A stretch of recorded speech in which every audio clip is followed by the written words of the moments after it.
Honestly, guys, this is the best bottle ever. I mean, look at the size of it.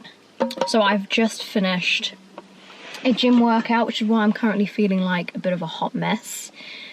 And I think these bits here have gone. Yeah, I was doing a lot of power cleans today, and I always get really bad red marks all on my shoulders too. I think we're doing okay. So, Q&A video. It's been some time. So many of you guys will have known from previous videos and from Instagram now. There's been a lot going on. So I wanted to go onto Instagram and give you guys the chance to basically ask whatever you wanted to know, and for me to come on here and get answering. So this is what today's video is all about. I have had a range of questions, so I've had a look through, and there's all sorts here to do with fitness, everyday life, and everything else like that. So I thought I'd also leave at the end, give you a bit of an update from me about just everything that's been going on. So glad you're back on YouTube. How are you finding Australia? Are you ready for home yet? It feels good to finally be back.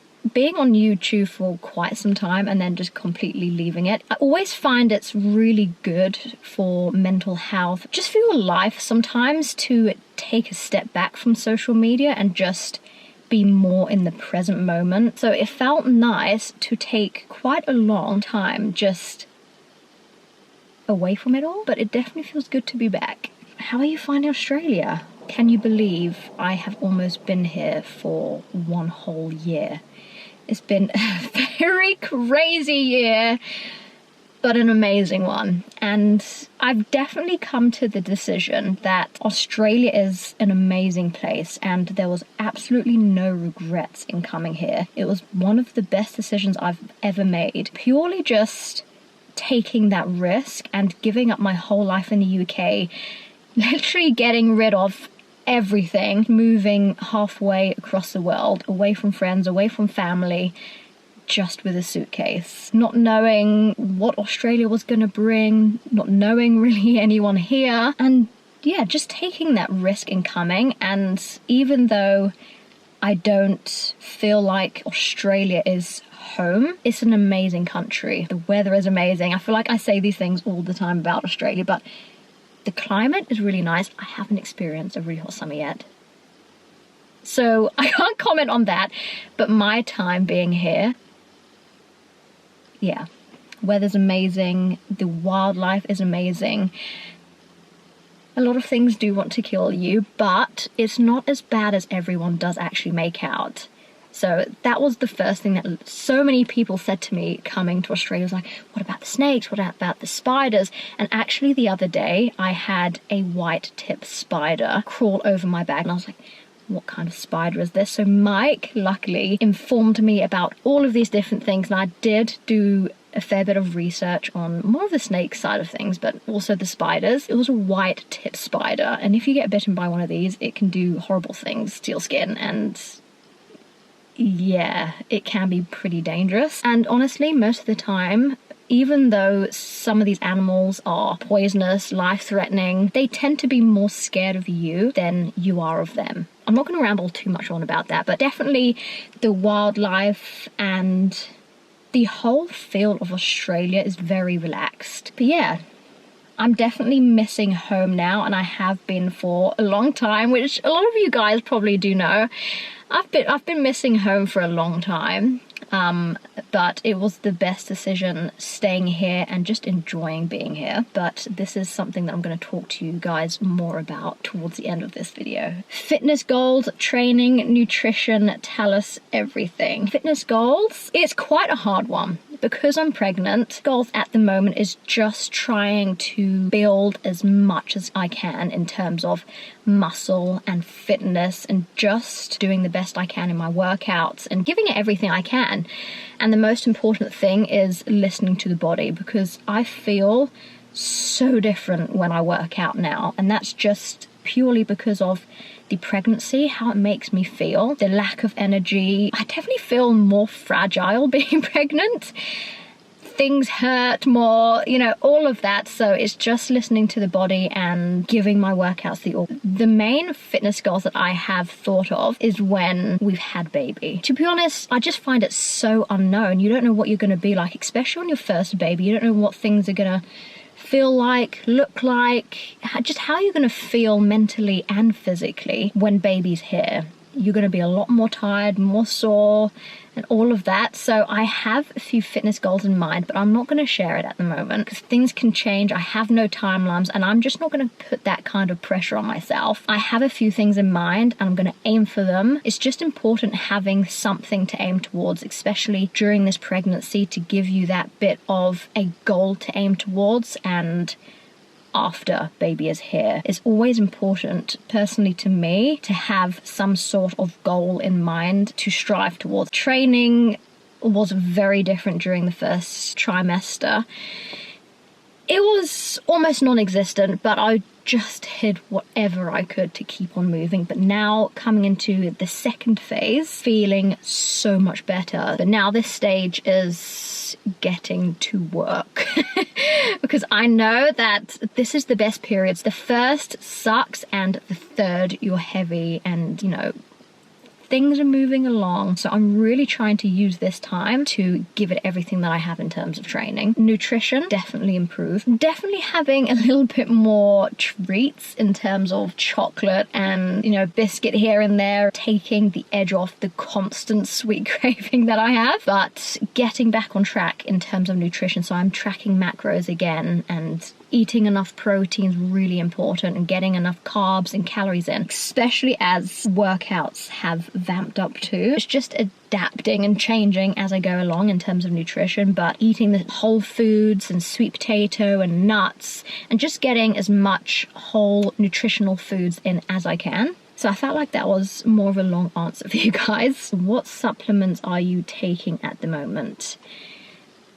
I was pretty careful about what I was taking. So before, I was taking just the normal fish oil multivitamins, taking a bit of creatine every day, and then protein shake. I'm pretty much taking exactly the same thing, but I'm having more iron multivitamins, which has pretty much everything in it that you need.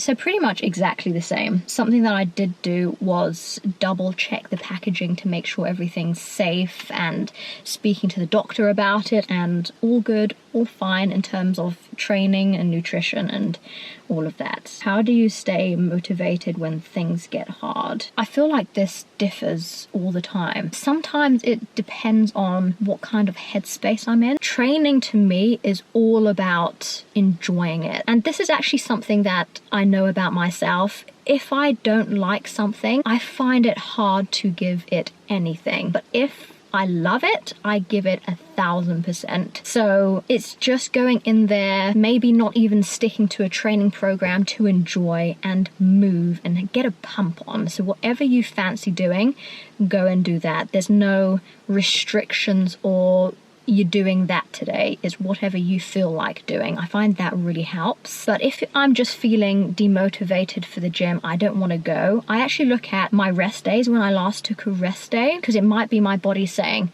you need a break. Everyone gets days of feeling demotivated. It's just a part of training. Not every day in anything in life can we be constantly motivated and up and going towards something. We do have those down days.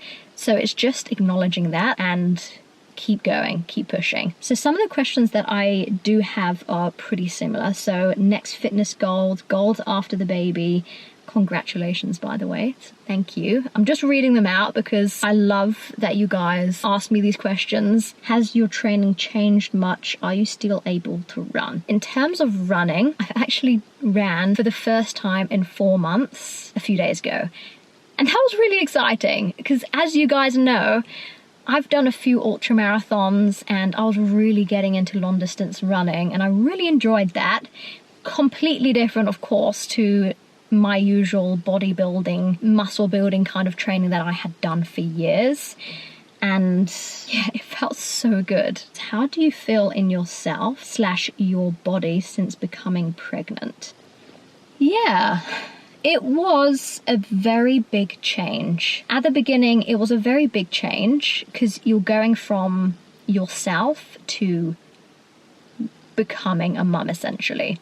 So big body changes, boobs, yeah, a growing stomach. I kind of feel like I was at that stage of people not really knowing if I was pregnant or if I was eating too many burgers. And that was the stage which I actually found the hardest because I just felt really uncomfortable. One thing that I say about myself though, when it comes to big changes in terms of in myself and just throughout the whole of life, I feel like I'm quite good at adapting. And so this, I just sat back and whatever happened, happened, and took every day as it came. Because it can be incredibly overwhelming sometimes, especially if it's new, it's your first. I've had the nausea, the dizziness, fatigue. I've had itchy skin, like rashy skin, which luckily only lasted about a week. Stomach stuff, obviously the urination. It's just constant different things. And I'm just trying to enjoy the process and whatever is getting thrown at me. I'm really starting to enjoy the process, making a little baby, and yeah, just knowing that I'm currently almost halfway through, it's actually gone really quickly. So in terms of my body, it's not as different as I thought it would be. To be honest, I have gone into the hospital and had ultrasounds and they're all saying how small I am, which is good. Don't know how long that's going to last. Things don't happen overnight, so it all takes time. It gives you that time to kind of adjust, and yeah, I'm really embracing this new body for sure. Guys, in terms of this pregnancy, I don't feel like I'm going to make it a massive part of YouTube and just whole social media and being on here. But I guess since announcing that we're having a baby quite recently, a lot of your questions are babies. So if you're not into babies and you have no interest in any of that, then I hope you're still half enjoying it. So how many weeks pregnant are you? I am 18 weeks, so close to halfway, which is pretty insane. But the last question is, what are your plans? What are your life plans? And are you moving back to the UK? I feel like this is a good question actually to end on in terms of the Q&A part of this video, because this is what I wanted to talk to you guys about. Living situation, visas, where we're at in life, what are the plans? It's constantly changed, and so sometimes I feel like it's not even something I really want to talk about because it's just constantly changing. But the biggest thing is visas. It's such a crazy thing, it's such an overwhelming thing. This is something which actually tears people apart. We're trying to sort out my visa staying in Australia. We were so torn between a partner visa and just a temporary visa in Australia. But guys, a partner visa to stay in Australia is $10,000. My plan is to go back to the UK in a couple of weeks' time, seeing friends, seeing family. I'm so excited to finally be going back home. Not looking forward to the flight. 27 hours this flight's gonna be. I'm gonna be on my own. Mike is not coming with me. It's okay, guys. Mike and I are still together. Whatever happens, we are still together. We are still having our family together. But this is just something which is gonna be a bit difficult, and it's about sacrificing a few things because it's such a difficult situation. So I'm going back to the UK, and depending on how things are there in terms of living somewhere, moving country again, pretty much, depending on how all of that goes, I may or may not come back to Australia. So that's where we are in terms of my side. But his side, the whole original plan was just to get back to the UK. We wanted to get back to the UK to have our baby there, to be settled in a place together. But in terms of visas, unfortunately, it hasn't worked out like that. And it's proving incredibly difficult to sort out all of Mike's things, all of the things that you need to move over to the UK. We've currently been in this process for months and things are hardly moving. So it's actually been an incredibly stressful and worrying time. Yeah, I don't really have too much more to say on it because it's just a whole waiting thing, but it's all very uncertain, unknown, never been through this process before, and there's so much to deal with. So I don't know what the future is going to hold. I'm sure we will be back in Australia at some point, so our baby will be half Australian too, so half Australian citizen. And all of that, so we will be back. A lot of other things to think about. It's actually crazy how life can be sometime, and I just feel incredibly grateful to have the opportunity to stay with Mike. All I think about is the amount of families who don't get that chance and who are away from each other for such a long time. But yeah, I hope I have answered your questions thorough enough. I always feel like I ramble on a little bit in terms of Q&As and answering questions and all of that, but I hope you enjoyed and you found the questions useful. I will see you in the next video.